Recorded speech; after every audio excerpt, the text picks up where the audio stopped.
So I am making my first ever game in Godot, or in any software, I guess. And I kind of just wanted to make something a little bit simple. So I decided to make a clicker game. So I opened up my first ever project and called it Click the Button.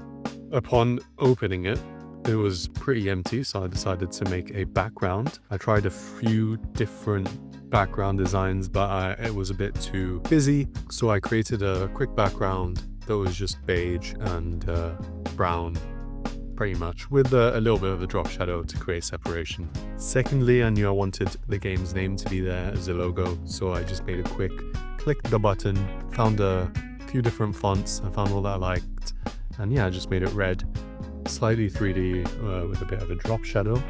And next I had to create the button, as in the button from Click the Button, which is the name of the game. So it was kind of important. So I just made a big gray circle, and within that a little red circle, and I added a bevel to both so they looked kind of 3D, a little bit like they were popping out. And actually I just changed the bevel shape on the red button so that we made a second pressed button. So when you clicked on it, it would switch between two and it would look like the button's been pressed or clicked. Click the button.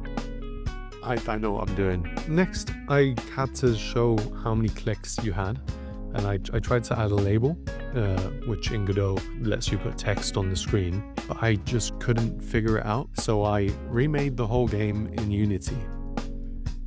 I did the whole thing again in Unity, and I literally couldn't get the button to display, no matter what I did. You can see it before I ran the game, but as soon as the game ran, it would disappear and move places. So I went back to Godot, and apparently labels are very easy to use. So I created a quick graphic for the upgrades. I wanted to add a few upgrades. So when you click the button, you get like a multiplier and stuff. So we have click multiplier, auto click, percentage multiplier, real click multiplier, cheap upgrades, and offline time. But with that, we were almost done basically, so I made some music. The screen recording doesn't have any audio, so I'll just play it here quickly. And then I just tested out a couple fonts, and I found one that I liked, that kind of worked, and I put it in there. And our game was basically done, so I made a logo for Bone Marrow Games. I don't know why I chose that name, but it's it's at the splash screen of the game now, and then the game loads up and it's done. And you can go play it now, probably on itch.io. There'll be a link somewhere. You'll find it. I made a game. It's the first one I made. I made a game.